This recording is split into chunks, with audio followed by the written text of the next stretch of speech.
Ce matin, nous recevons Frédéric Rossif et Marenberg, et puis aussi en direct de Bonn, Gérard Scherb, notre correspondant de Radio France, car nous avons regardé hier soir et avant-hier soir sur Antenne 2, de Nuremberg à Nuremberg, un film réalisé par Frédéric Rossif.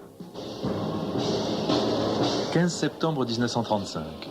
Il y a à peine un an qu'Adolf Hitler est en possession de la totalité des pouvoirs en Allemagne. À Nuremberg, le congrès du parti nazi est baptisé Triomphe de la volonté. Quoi que tu ordonnes, ô Führer, nous l'accomplirons, psalmodie des dizaines de milliers de nazis rassemblés. Le fanatisme est la seule forme de volonté qui puisse être insufflée aux faibles et aux timides, écrivait Friedrich Nietzsche. Le hurlement remplace désormais la parole, le verbe aboie et règne.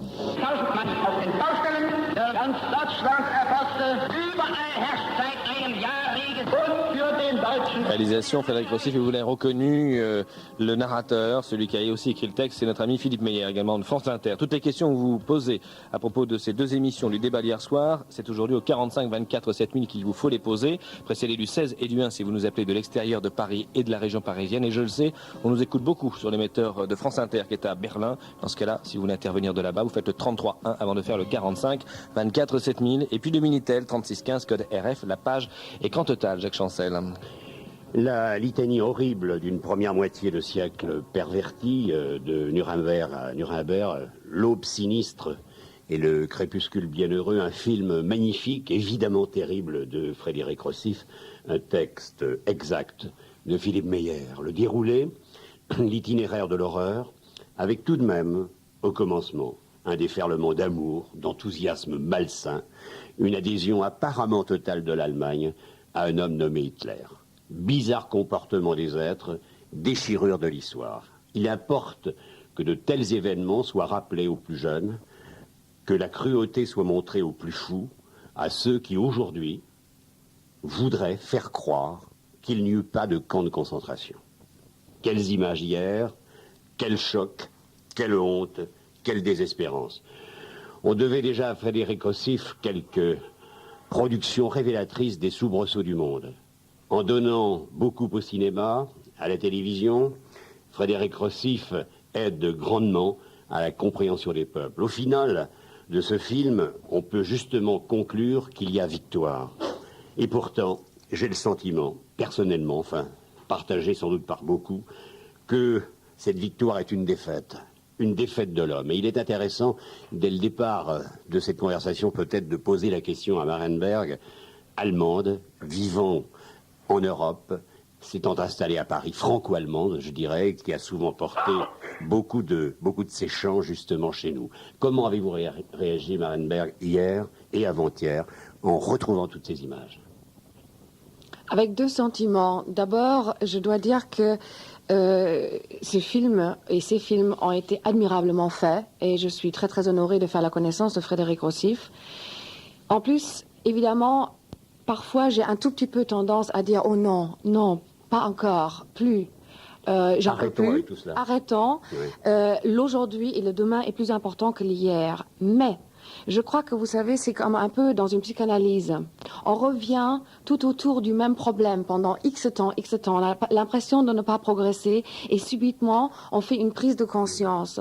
Et je crois que ce qui est important, et vous disiez tout à l'heure, pour les jeunes aujourd'hui, moi je chante beaucoup pour les professeurs d'allemand, par exemple, dans les lycées, surtout ici en France, mais aussi en Allemagne. Et ce qui est très très important, c'est que moi, j'ai fait la prise de conscience, parce que ma mère m'a forcé de regarder ce film quand j'avais l'âge de 16 ans. Le film passé à Nuremberg. Oui, c'est-à-dire le film du procès de Nuremberg. Et je suis sortie de là, verte, j'étais vraiment prête à tomber dans les pommes. Mais c'était important parce que ça a conditionné un tout petit peu toute mon image d'adulte. C'est-à-dire que je serai toujours du côté de ceux qui lutteront contre un éventuellement néofascisme ou néonazisme. Mais Marenberg, êtes-vous étonné lorsque vous voyez ce que je disais à l'instant, ce déferlement d'amour, d'enthousiasme que l'on dit aujourd'hui malsain, mais ces troupes, cette adhésion totale d'une Allemagne, peut-être vous dites-vous, vous êtes jeune, j'aurais été parmi ces gens-là?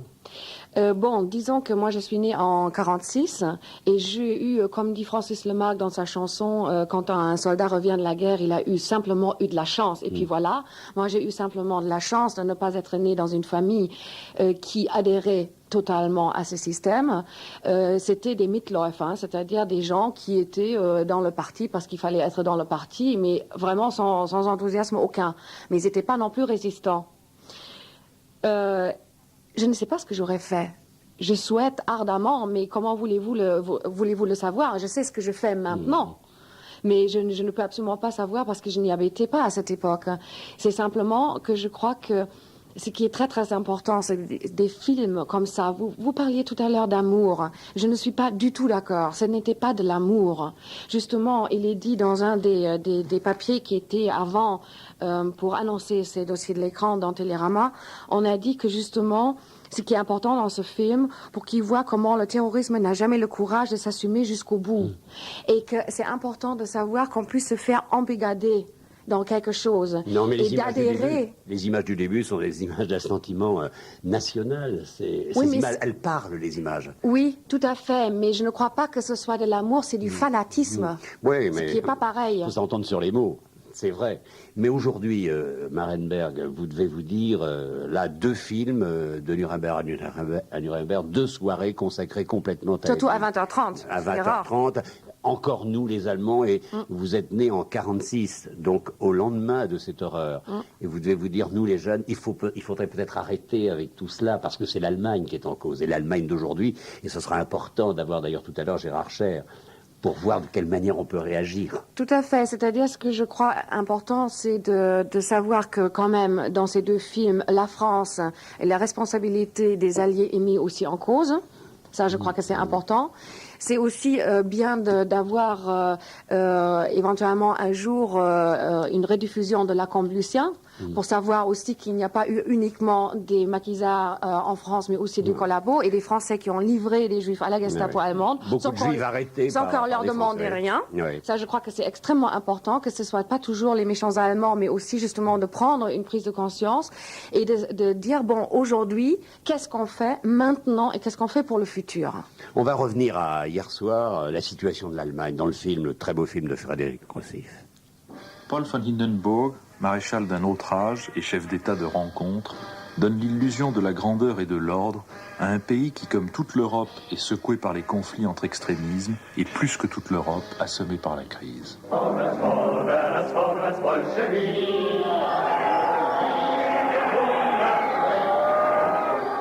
Le nombre des chômeurs triple entre 1929 et 1933. Il représente 35% de la population active et 6 millions d'individus. Les salaires baissent en moyenne de 35%. La miche de pain s'achète en milliards.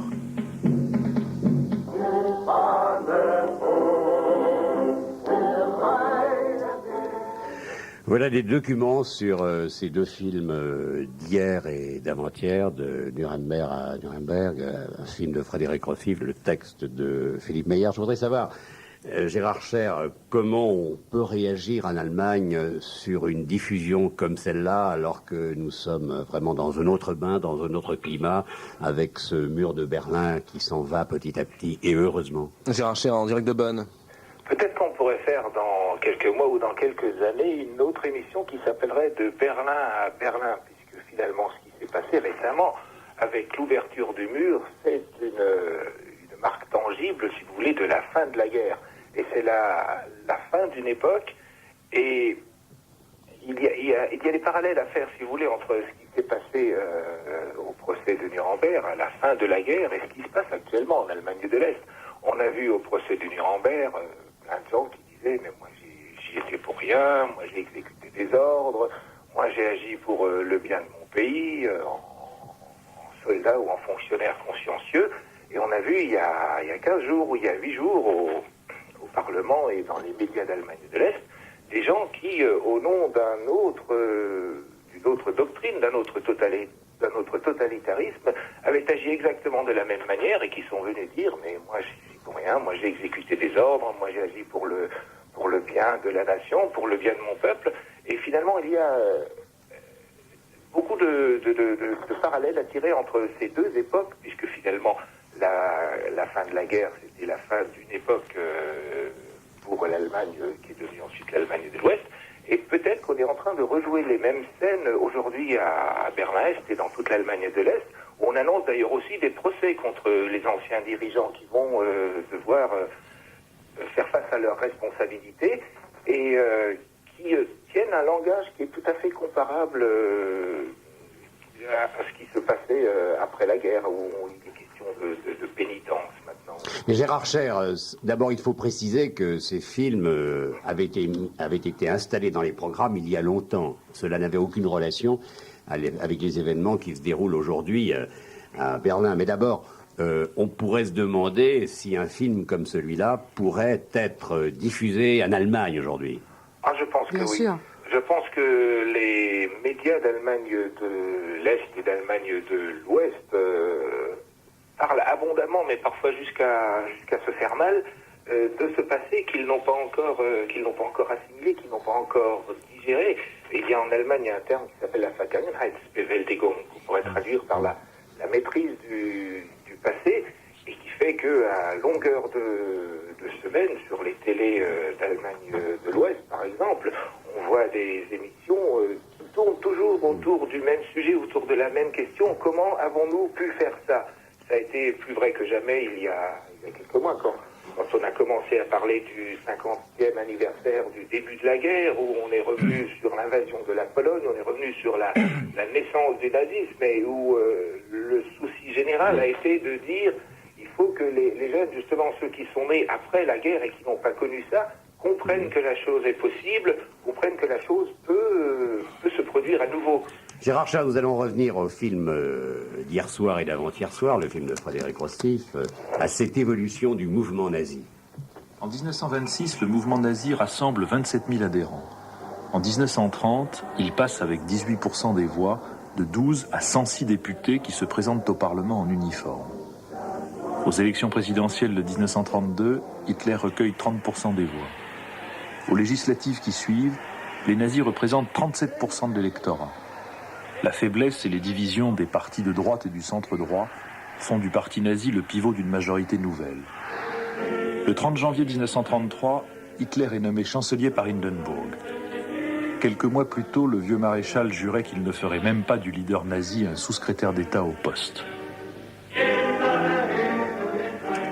Frédéric Rostif, nous avons regardé hier et avant-hier ce que vous avez su réaliser. C'est un document, je le disais tout à l'heure, magnifique et évidemment terrible. Ce sont des images fortes, cruelles. Parfois, lorsqu'on les voit, on avait vu certaines, mais on n'avait pas vu la totalité. Et puis surtout, au dernier moment, hier, ces atrocités. C'est presque ces plongeons de cadavres, ce déroulé de l'horreur. Alors, comment travaille-t-on dans un cas comme celui-là? On a travaillé un peu au contraire de ce qu'on fait d'habitude quand on fait ce style de film. C'est-à-dire, quand on fait ce style de film, il y a d'habitude un texte d'un professeur d'histoire, d'habitude, et on colle des images dessus. C'est-à-dire que tout d'un coup, le film, il respire plus. Et nous avons essayé, enfin moi, Philippe Meyer, Vangelis, c'est très important le rôle de mon ami Vangelis dans cette musique qui montre, parce qu'on dit toujours, il fait qu'il y a une bonne musique pour les animaux, vous voyez. Pour les hommes, c'est pas si mal que ça. D'ailleurs, il avait fait déjà une belle musique sur un thème parallèle, qui était les chariots de feu, mais c'est un autre problème. Et nous avons essayé de sortir des fragments incandescents d'histoire. Et de les coller l'un à l'autre. Parce que nous savons très bien que les gens n'ont pas de mémoire, mais qu'ils ont des souvenirs. Et on a essayé d'attaquer le souvenir autant que la mémoire, c'est-à-dire d'accélérer dans certains rythmes et après de ralentir pour permettre aux gens de revenir dans le film, d'accélérer. C'est-à-dire qu'on a essayé de construire un récit. Mais ce récit, c'est pas du tout l'histoire de la guerre, autrement ça aurait été banal, les batailles, les généraux qui viennent. Et aussi une chose qu'on a fait, on n'a pas pris de témoins. On n'a pas pris de témoins qui viennent maintenant Seulement parler. les images. Seulement les images, pour une seule raison, car nous savons tous que les témoins mentent. Moi, je mens 2 heures après son accident de voiture qu'on vient d'avoir. Les témoins mentent, les images ne mentent jamais. Ils mentent pas. Et dans le cas, les images, ils donnent les approches les plus logiques. Les témoins, ils théâtralisent. Et c'est très beau la théâtralisation, c'est aussi un style d'ailleurs, c'est pas du tout que ça refuse, mais là-dedans ça aurait fait un hiatus, ça aurait fait le fameux arrêt cardiaque et le montage suffit pas. Alors on a essayé de faire ça, et surtout que le texte de Meyer qui est très beau, la musique de Vangelis, mon montage, ma petite mise en scène, tout contribue à la même chose, à raconter des souvenirs.